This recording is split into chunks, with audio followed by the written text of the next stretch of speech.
Hello, आप सभी का स्वागत है क्लासेस 2.4 में। आज मैं आप लोगों को जीके यानी जनरल नॉलेज के बारे में आप लोग को जानकारी देंगे।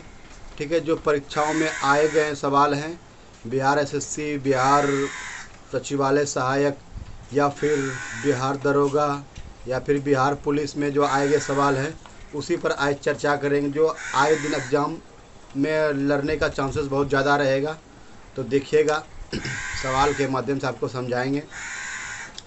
देखिए, पहला क्वेश्चन है, बिहार में बाल बजट की शुरुआत कब से हुई है? यानी बिहार में बाल बजट की शुरुआत कब से हुई है? ठीक है, तो इसकी शुरुआत जो है ना 2013-14 में हुआ था। ये आपका आंसर हो गया। यानी बिहार में बाल बजट की शुरुआत कब हुआ था? 2013-14 में। और बाल बजट पेश करने वाला पहला राज्य कौन था?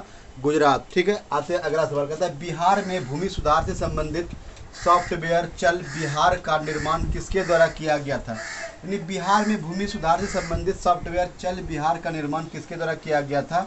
ये ए में IIT पटना, बी में IIT दिल्ली, सी में है IIT कानपुर और डी में IIT रुड़की।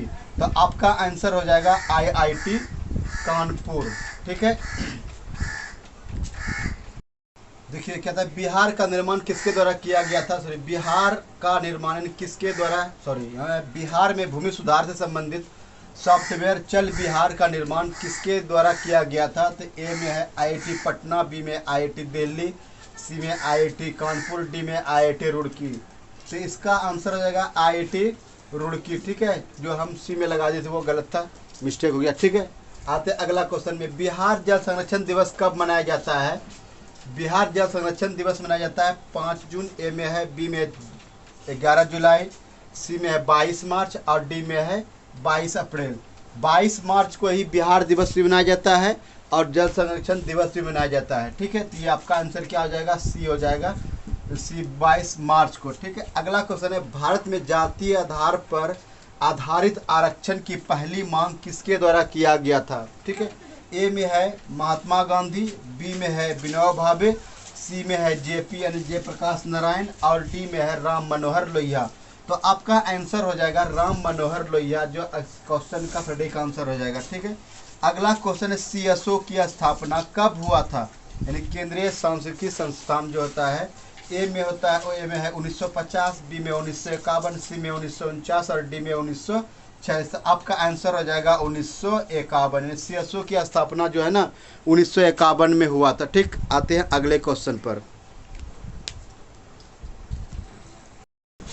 आइए, क्वेश्चन है, निम्नलिखित में से CSO यानी शंघाई सहयोग संगठन के सदस्य देशों में कौन सा देश शामिल नहीं है? ऑप्शन ए में है उज्बेकिस्तान, बी में है कजाकिस्तान, सी में है तुर्कमेनिस्तान और डी में है तजाकिस्तान। सहयोग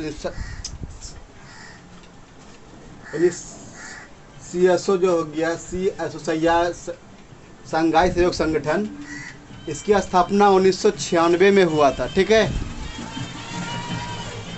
अब देखिए इसमें जो ऑप्शन दिया गया, ये ऑप्शन हमारा दिमाग को घुराने वाला है। देखिए ऑप्शन कितना सटीक दिया है, उज्बेकिस्तान, बी में है कजाकिस्तान, सी में है तुर्कमेनिस्तान और डी में है तजाकिस्तान। इसमें चुनना है आपको कि CSO के सदस्य देश कौन से नहीं है। ठीक है, तो ए में, अच्छा, इसका आंसर हो जाएगा आपका तुर्कमेनिस्तान। ठीक है, ये तुर्कमेनिस्तान आपका ये सदस्य देश नहीं है। उज्बेकिस्तान है, कजाकिस्तान है, तजाकिस्तान है। तजाकिस्तान और तुर्कमेनिस्तान ये दोनों अलग अलग देश है। ठीक है, तो ऑप्शन यहाँ पर फंसेगा आपका, जो ऑप्शन जो कन्फ्यूजन करेगा, ये तुर्कमेनिस्तान और तजाकिस्तान। तजाकिस्तान देश सदस्य है और तुर्कमेनिस्तान नहीं है। ठीक है, तो आपका ये ऑप्शन रहेगा। अगला क्वेश्चन आता है, सूरीनाम की मुद्रा कौन सी है? सूरीनाम एक देश है, इसकी मुद्रा आपको बताना है डॉलर। ए में है डॉलर, बी में है गिल्डर, सी में है यूरो और डी में क्या है? फ्रैंक है। ठीक है, तो इसका आंसर हो जाएगा आपका गिल्डर। ठीक है, आते हैं अगला क्वेश्चन में, कहता है, नियाग्रा जलप्रपात किस देश में स्थित है? नियाग्रा जलप्रपात किस देश में स्थित है? ए में है USA, बी में है ब्राजील, सी में है रूस और डी में है भारत। देखिए, नियाग्रा जलप्रपात तो दो देशों के बीच पड़ता है, USA और कनाडा के बीच पड़ता है नियाग्रा जलप्रपात, लेकिन उसमें कनाडा तो दिया नहीं, लेकिन USA दिया है। तो आपका आंसर क्या हो जाएगा? USA ठीक हो जाएगा। ठीक है, अगला क्वेश्चन है पनामा नहर का निर्माण कब हुआ था? ए में है 1969, बी में है 1869, सी में है 1914 और डी में है 1956। तो आपका आंसर क्या हो जाएगा?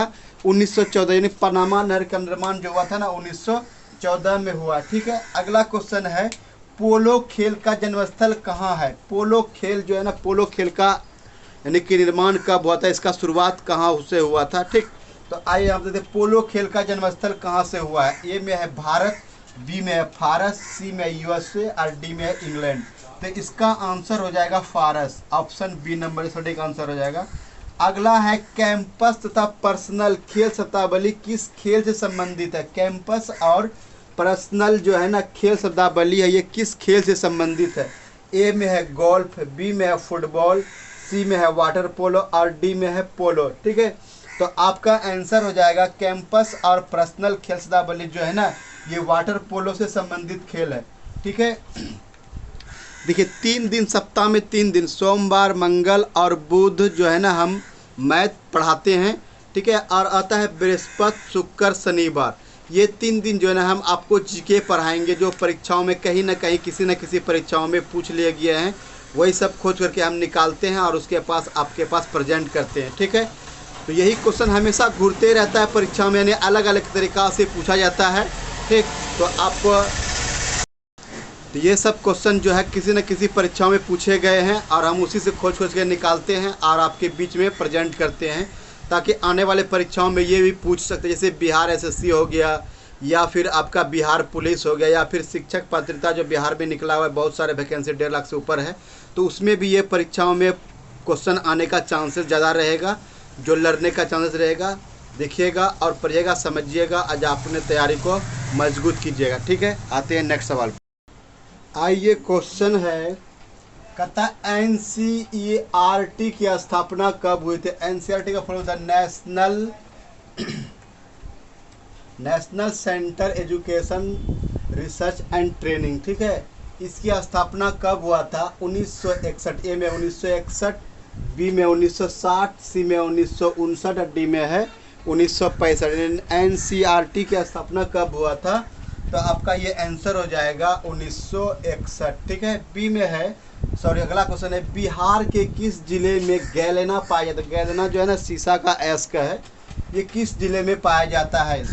ठीक है, तो ए में है रोहतास, बी में है नालंदा, सी में है बांका और डी में है गया। तो आपका आंसर हो जाएगा गया। ठीक है, अगला क्वेश्चन है बिहार में सोना का सुरक्षित भंडार कहाँ पाया जाता है? सोना धातु जो है ये कहाँ पाया जाता है? सुरक्षित भंडार बिहार में कहाँ पाया जाता है? ए में है जमुई, बी में है पश्चिम चंपारण, सी में A+B और डी में है भागलपुर।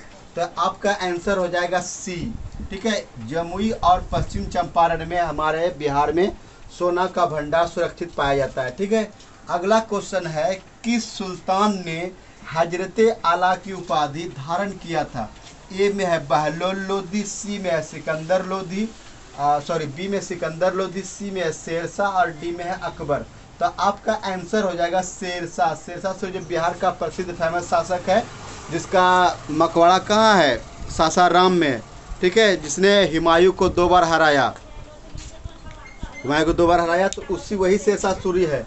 कहता है किस सुल्तान ने हजरते आला की उपाधि धारण किया था? तो आपका आंसर हो जाएगा शेरशाह सूरी। आते हैं नेक्स्ट क्वेश्चन में। कहता है महावेली गंगा किस देश में बहती है? महावेली गंगा यानी ए में है श्रीलंका, बी में है भारत, सी में बांग्लादेश और डी में पाकिस्तान। तो आपका आंसर क्या हो जाएगा? ए श्रीलंका। महावेली गंगा जो है ना ये श्रीलंका में बहती है। अगला क्वेश्चन है साइंस का, सौर मंडल का प्लायन वेग का मान कितना होता है?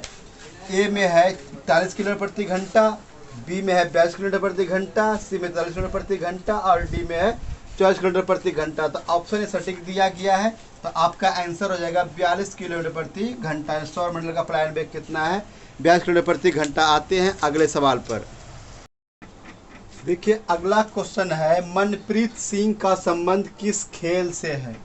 ठीक है, ए में है हॉकी, बी में फुटबॉल, सी में बैडमिंटन, डी में टेनिस। मनप्रीत सिंह हॉकी के जाने माने खिलाड़ी हैं जो कप्तान भी रह चुकी थी। इसका आंसर हो जाएगा आंसर हॉकी। ठीक है, बी अगला क्वेश्चन है अंचत शरद कमल का संबंध किस खेल से है? अंचत शरद कमल जिसने स्वर्ण पदक लाया था जीत करके राष्ट्रमंडल खेल में, तो ये आपका आंसर हो जाएगा टेबल टेनिस। टेबल टेनिस से इसका संबंध है। ठीक है, अगला क्वेश्चन है जीते जी इलाहाबाद। इलाहाबाद यहाँ पर दो छूट गया है। जीते जी इलाहाबाद पुस्तक के लेखक कौन है? ए में है शशि थरूर, बी में है ममता कालिया, सी में है अमिताभ घोष और डी में है नन। ठीक है, तो इसका आंसर हो जाएगा आपका ममता कालिया। यानी जीते जी इलाहाबाद पुस्तक के लेखक कौन है? ममता कालिया, इसका आंसर सटीक हो जाएगा। अगला क्वेश्चन है स्विट्जरलैंड की राजधानी कहाँ? जो यूरोपीय देश है स्विट्जरलैंड, इसकी राजधानी कहाँ है? ए में है बर्न, बी में है जेनेवा, सी में है ब्रिस्टलवा और डी में है बगोटा। तो आपका आंसर हो जाएगा बर्न। स्विट्जरलैंड की राजधानी कहाँ है? बर्न। अगला क्वेश्चन है सभी राज्यों के लिए एक उच्च न्यायालय की व्यवस्था किस अनुच्छेद में किया गया है? कहता है सभी राज्यों के लिए एक उच्च न्यायालय की स्थापना किस अनुच्छेद में किया गया है? तो आपका आंसर में देखिए ऑप्शन क्या क्या दिया है।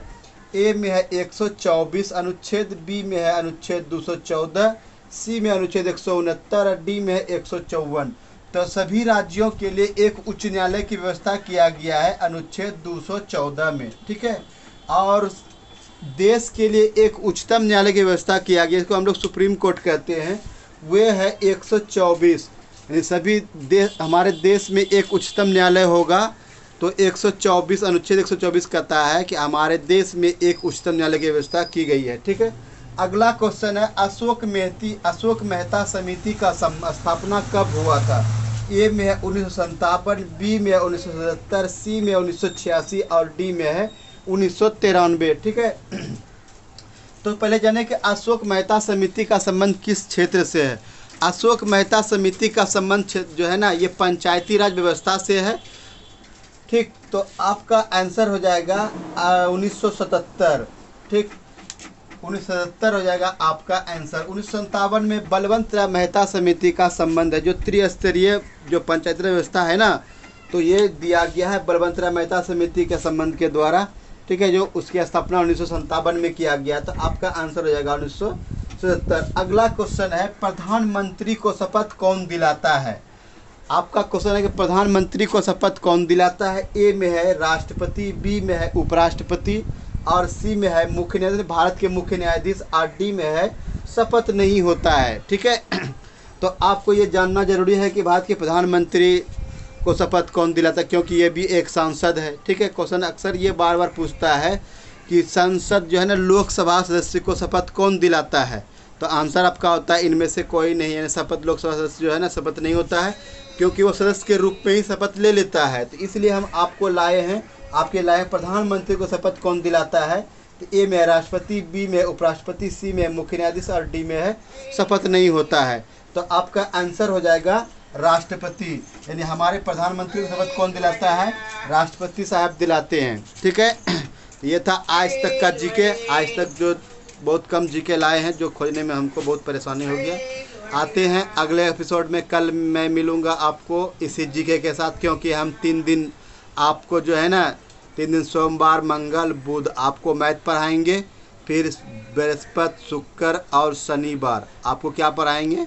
जीके जीएस पढ़ा देंगे। ठीक है, बचा इतवार को भी हम कुछ प्रोग्राम सेट कर रहे हैं, जो आपके बेहतर तैयारी के लिए हम आपको पढ़ाएंगे। ठीक है, तो इसी तरह हमारे चैनल से बने रहिएगा, तो आपको इसी तरह का फैक्ट आपको दिया जाएगा, जो किसी न किसी परीक्षा में ये सब पूछे गए सवाल थे। अगर ये प्रयास आपको अच्छा लगा हो तो हमारे चैनल को सब्सक्राइब कीजिए, लाइक दबाना बताइए और हमारे चैनल को सब्सक्राइब कर लीजिए।